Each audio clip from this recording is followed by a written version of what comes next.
Hey friends, Ash here. Welcome back to Gents. Hope that you're doing well. It's time for another This Week in Fragrance, where I'm going to be going over with you guys some upcoming new releases.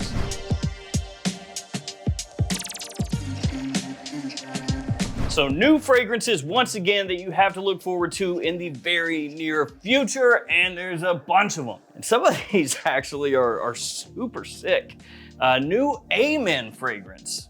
It's been a while. The last one came out in 2019, so pre-COVID, and that was A Men Ultimate. But back before Ultimate, we used to get them all the time, and some of the biggest ones, Pure Malt, Pure Havana, and Ultra Zest. So to finally see another new A Men is super exciting, but that's not all. There's also a new Spicebomb, there's a new Kenzo, there's a new Club de Nuit, and a new Myself. There's not much info on that yet, but that one's coming too. I've linked in the description where you can find more information on the things that I talked to you about here today, and most of this is gonna come from ifragranceofficial.com. And then there's also Fragrance City at Instagram, who has a little bit of that info on the new Myself. Okay, where do we start? Let's start with the A Men, just because I'm really pumped about it. So this is A Men Fantasm from Mugler. Like I said, it has been a minute. This has basically been, for all intents and purposes, a dead fragrance line for the last 5 years about. So as I talked about just a moment ago, there used to be constant new flankers, limited edition annual flankers for the A Men line. And a lot of those were fantastic. As I said, Pure Havana, Pure Malt, Ultra Zest, really big hits. But then you also had other ones like Pure Tonka and Crypto Mint that a lot of people enjoyed also. But that line just slowly kind of faded until today. And now finally, a new one, Phantasm. This is the write-up from the brand. Unleash your wildest fantasies with A Men Fantasm Eau de Parfum, the new fragrance for men. The new Mugler fragrance brings a powerfully masculine composition that provides a bold and daring experience for the wearer.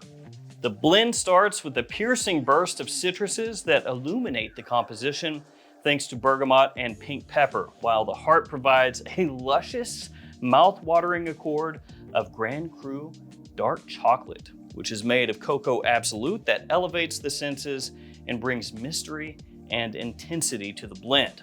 And Clary Sage provides a revitalizing touch. Through the base, A Men's iconic patchouli note adds a modern, creamy, and velvety touch to the composition. The new A Men fragrance comes lacquered in a smooth, mesmerizing matte black flacon, embellished with the brand's iconic silver star. So that note breakdown, pink pepper, bergamot up top, possibly also citrus as well, dark chocolate, clary sage in the mid, and patchouli in the base. Of course, when this fully launches, maybe the note breakdown gets a little bit more complex, but that's what we have at the moment. And one thing I want to tell you guys who maybe haven't gotten into Mugler's A Men line because you got into fragrances after they were, at their peak and everything, if they don't change the bottle, the atomizer is trash. So we'll see if they've changed that, if they've modernized it. I don't know if I want them to or not. I don't know if I'd be happy if I pulled out the new bottle and it just had an absolutely garbage atomizer. I'd be like, nice, they kept it the same. Or if I would be like, why didn't you change it and make it less trash? But that is one thing that all the A Men flankers had in common. And looking at the note breakdown, it looks like maybe this is going to be like a modernized reintroduction of the brand, or the line rather, to an extent. Because looking at that, the patchouli, that's gonna tie it in with the original, like they say in the write-up.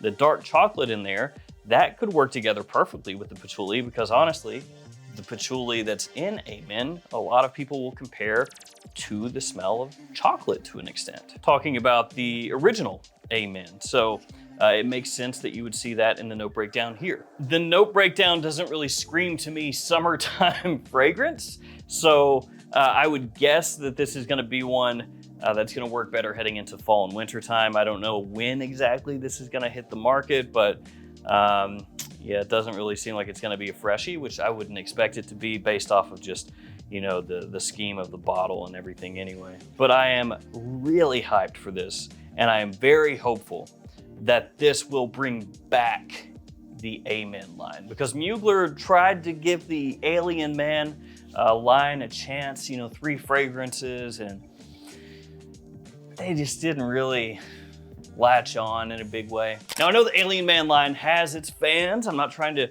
dump on it or anything like that, but I think we can agree that it didn't really take off like wildfire. So looks like they're going back to the drawing board and they're saying, well, we got this other line that people really liked. What if we bring that back? So this opens up some possibilities. Maybe, they'll give us the annual releases and some of those will really be fantastic like we had back in the day. And I don't think it's really likely, but maybe they bring back some of those fragrances from the past. Bring back Ultra Zest, Pure Van, Pure Malt, just for like a limited edition run, just a little bit. So Phantasm there, absolutely psyched. And as I said, to me, it looks like a new interpretation of the original DNA. Let's talk next let's do really quickly the Kenzo, and then we'll hop to the Club de Nuit and then figure it out from there. So this new one, Kenzo Homme Santal Marin. Now, Kenzo Homme Eau de Parfum, the new iteration, that one has a pretty good following. A lot of people really enjoy that one. So let's see what the new one is about here. The new powerful scent is inspired by nature as waves of the sea crash against the warm sands, while sandalwood wraps the skin in a smoky opulence.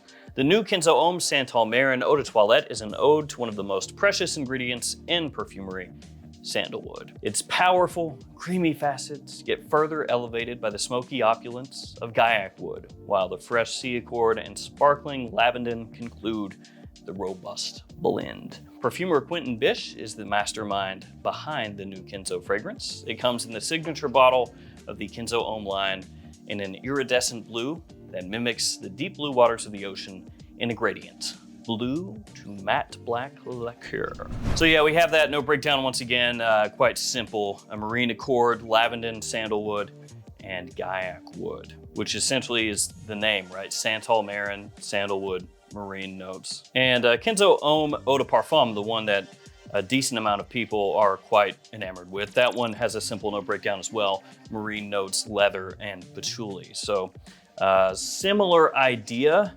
in you're taking something very fresh, the marine accord, the aquatic notes, and then giving it something heavier and deeper for it to play off of. So you get this interesting mix of ideas. On the one side, very fresh, very brisk, very clean. On the other side, something you would typically find in more of like a fall and winter time fragrance. And that can actually work really well when you have that juxtaposition, because it gives you something a little more interesting and something that actually works really well as a transitional fragrance from daytime into evening. The idea behind this one, the note breakdown is simple as it is, and the write-up has me intrigued. And I think that this is gonna be one of those ones, possibly like Kenzo Homme Eau de Parfum, which is like, if you know, you know, basically. It's not gonna be massive in the sense of being like an absolute bestseller or anything, but it could be one of those sleeper hits where it actually smells great, but because less people know about it, it becomes kind of a hidden gem. All right, let's talk next about the new Armaf Club de Nuit Precieux 1. Is that how you pronounce that, Precieux? I'll tell you guys, Armaf is, they're using that Club de Nuit name, aren't they? Club de Nuit is everything at this point, because you got the original Club de Nuit line, right? Which had Club de Nuit Intense Man, and then all the flankers that came afterwards, like Milestone and Sillage and Untold and all that stuff. Then you also had limited edition Club de Nuits in that line. There's also Club de Nuit perfume oils, Club de Nuit body washes, and then you got Private Key to My Dreams Club de Nuit on the back. And now we have a new bottle style with this one, Club de Nuit Precieux 1. There is so much Club de Nuit. And I'm guessing since they already put 1 on here, there's more coming. Oh yes. Let's see what they say about this one. This is a scent that exudes warmth and elegance. The new blend is far from traditional, as the Chypre Amber composition is masterfully crafted with such meticulous attention to details and fine artistry. Precieux 1 is honoring the iconic magic of the original Club de Nuit with its spicy and woody undertones. What does that mean? That means Ventus. The blend opens with sparkling bergamot and lemon with the sweet undertones of apple, pear, and luscious caramel. Through the heart, a combination of spiced florals peek through using anise with lily of the valley and jasmine, along with a woody touch of white woods and oak moss. The blend settles on a strong base of amber, cedar, leather, patchouli, white musk, vanilla, and ambroxan. So we just had 2 designer fragrances, 2 new ones, with very simplistic note breakdowns. And then Armaf is like, hey, check this out. Bergamot, lemon, pink pepper, black pepper, pineapple, pear, caramel, anise, lily of the valley, jasmine, whitewood, oak moss, amber, cedar, leather, patchouli, white musk, vanilla, ambroxan. They were basically just like, hey, don't worry about the notes, bro. We got you covered over here. Don't worry about it. So I obviously have not smelled this one yet. As soon as it becomes available, I will scoop up a bottle, absolutely. Taking a look at the presentation and the name, I'm assuming that this is going to be a little bit more on the pricey side as compared to your typical Armaf. And if you look at the private key fragrances, well, like this one right here, these are more expensive than your typical Armaf also. So it's like we're getting different tiers of Club de Nuit fragrances, you know, more expensive ones, and then your normal ones, your peasant plebeian ones. Oh, and then your very rich, opulent, more expensive ones. For example, at Joma Shop right now, private key to my dreams, 90 doll hairs. Of course, depending on the store that you look at, it could be more, could be less. And they're not all that priced across the private key line. Private key to my life is $59.99 at Joma Shop, the same store, $30 difference, same line, same brand. So it'll be interesting to see where this one falls as far as that pricing structure is concerned. Obviously, from my point of view, the lower, the better. And again, I have not smelled this, but the word on the street is that it is a mix, a hybrid of Creed's Absolute Aventus and Parfums de Marly Perseus. So again, I cannot confirm nor deny that, but that's what people are saying right now, is that it's Perseus mixed with Absolute Aventus. And it would not surprise me a bit. I mean, it seems to be a higher end Club de Nuit, and they speak here about honoring the iconic magic of the original Club de Nuit Intense, because the original Club de Nuit man does not smell like Aventus. It smells more like 1 million, but I'm sure that's what they meant, Club de Nuit Intense. So if they're honoring that iconic magic, that means they're honoring Aventus, like I said. So yeah, it makes sense. Up next, let's talk very briefly about the new Myself from YSL. They are wasting no time getting this out there. If I recall correctly, it was around August that the original Myself released, because I did a This Week in Fragrance video on it. And I feel like it was not too long after that that it started popping up at stores, like maybe 2 or 3 weeks or something like that. So it was around August, like end of August, I think is when I bought my bottle and got it in. And as I've said a bunch of times when I'm bringing it up myself, even though it was only available right toward the end of the year, it was still a top 10 best-selling fragrance, posted up against every other fragrance that had the entire year. So all these other fragrances had the entire year to get their sales numbers in. Myself had the end of the year, and it crushed almost everything. Obviously, YSL looked at that and they went, oh, we need to do another one now, right now. YSL, not shy about doing flankers. They are not. Some of the other brands, they'll be like, oh, we have a hit here, that's cool, let's sit on it for the next 5 years and then come out with something new. YSL is like, we got a hit here, I want a new one tomorrow. So yes, they are capitalizing on that success. They are coming out with something new. The problem is we don't have very much information on that at all. As I said, you can go to Fragrance City on Instagram and you can see what's there right now. It's not a whole heck of a lot, but there's a new Myself coming out that is the Le Parfum edition. Unfortunately, we don't have notes as of right now, as of when I'm shooting this, but as soon as that becomes available, I will do a new video and fill you guys in fully on what that looks like. It would not surprise me if it's gonna be kind of a similar tact as they did with Y Le Parfum, which is for a lot of people their favorite Y. Basically taking that DNA, classing it up a bit, maybe making it ever so slightly more mature, and giving it a nice little boost in terms of performance also. So if they do that and they do it very well with Myself, yeah, Myself could become like the next Aqua de Joe, just as far as everybody having it and wearing it. So if you hate that fragrance, sorry, I actually have grown to love it. It has infiltrated my brain. To put its tendrils in there, it's over. So I'm really psyched, very excited. I do want to see the note breakdown just to see kind of what direction they're potentially taking this, but Myslf Le Parfum gonna drop soon. And you know, it's actually kind of in line with last year, maybe slightly earlier than last year, but not too far removed. Because if the last one dropped in August and we don't have the notes for it just yet, let's say all that information gets dropped here in like 2-3 weeks in June, could be looking at like a July release for that maybe. June, July. So yeah, it'd be pretty close to last year's. Let's talk about the new Spicebomb next. This is Spicebomb Dark Leather, which I'm glad to see because it actually looks like a different direction for Spicebomb, at least a little bit, because over the last number of years, we've had night vision, you know, get the eau de toilette, get the eau de parfum, and then infrared, the eau de toilette, the eau de parfum. But now we're getting something a little different taste here with dark leather. I will say that based off of just things that I've seen over the years, that leather flankers don't always crush it just as far as overall mass appeal and sales. Unless you're like Tom Ford with ombre leather, and then you're crushing it. And I'm not saying that there should not be leather fragrances. I love leather fragrances. What I'm saying is they can be tricky to put out there and really have them connect, because there have been a bunch of, you know, leather flankers of different brands, some more popular, some less popular, that kind of come and go, it feels like. So hopefully this one is gonna be one that sticks around. Discover Viktor&Rolf's latest release, Spicebomb Dark Leather Eau de Parfum, the intense, mysterious, and masculine interpretation of the original Eau de Parfum. We're already starting off on a good foot here. Similar to an encounter between black leather with bare skin, it unveils a composition that is just as enticing, with smoky woods and fiery spices that join forces to present an exhilarating masterpiece. A story that is yet to be told, too complicated to comprehend and utterly elegant.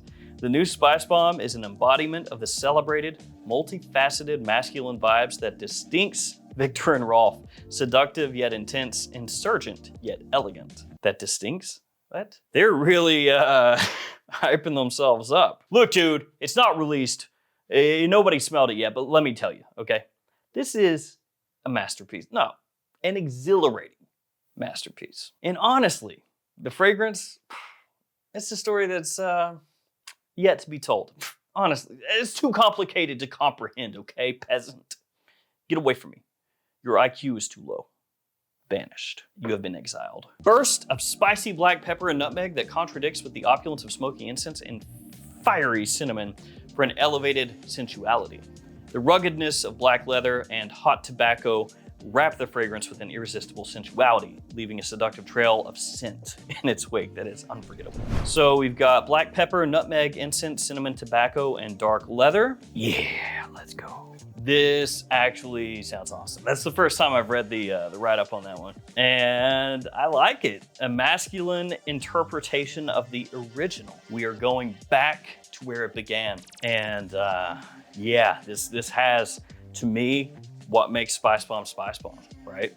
An emphasis on spices, on cinnamon, with tobacco, and giving a different twist with apparently an amplified black leather. Ooh, yeah, and the performance on these is usually pretty intense. Bottle looks cool, all murdered out. Yeah, I'm actually more excited about this now. I'd say this is the most excited I've been for a Spicebomb for a while. Yeah, actually, I'm more intrigued by this than either of the night visions or the infrareds. And that's nothing against them, because some of those absolutely slap, but I just like the idea of this one now. I was harping about the leather, a little unsure, but now I'm on board. So Spicebomb Dark Leather. Let's wrap things up with a future super cheapy Addictive for Him by Pepe Jeans. I am a Pepe Jeans apologist because you can buy their stuff from discounters for like 25 bucks.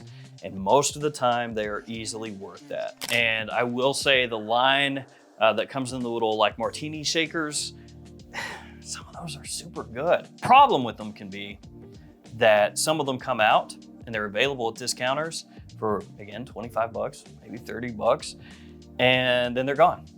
And then they just don't come back. So basically they come out and it's like, oh man, what a great cheapie. This is, oh, it's gone.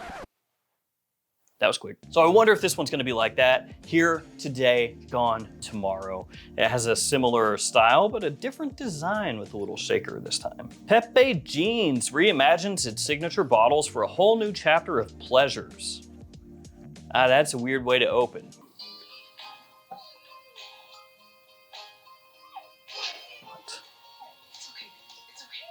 What?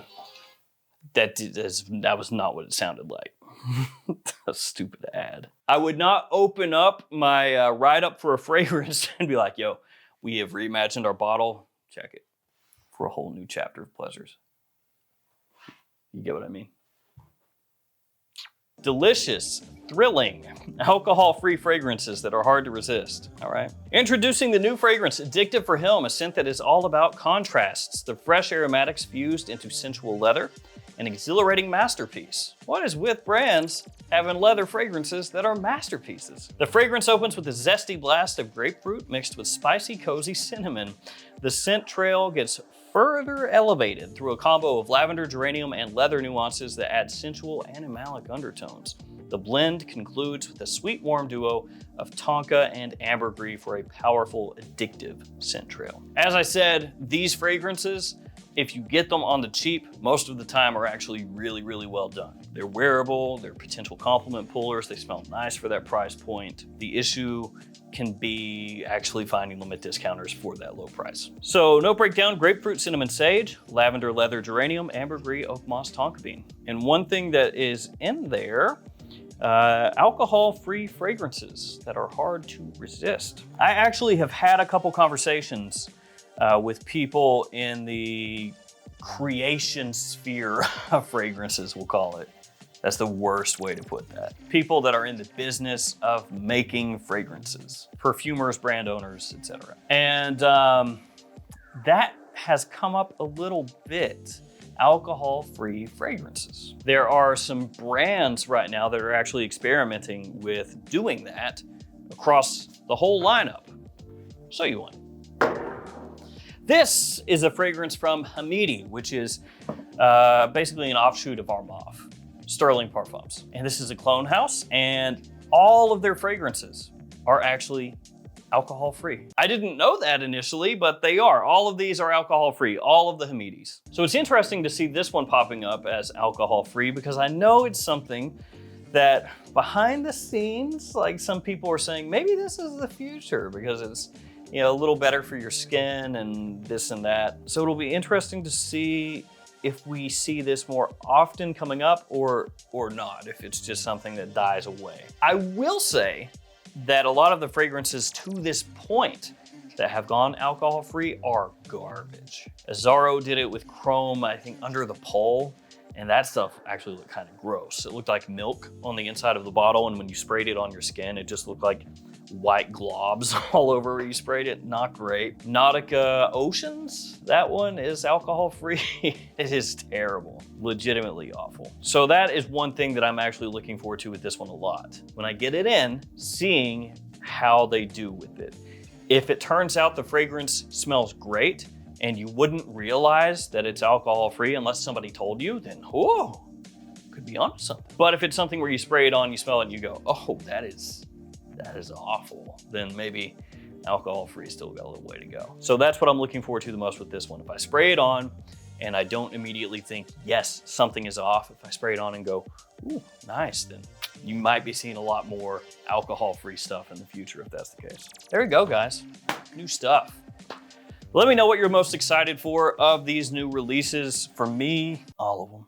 And just in different ways. But yeah, all of them. Thank you guys for hanging with me. Stay safe out there. I'll see you tomorrow with another fragrance video. See you later.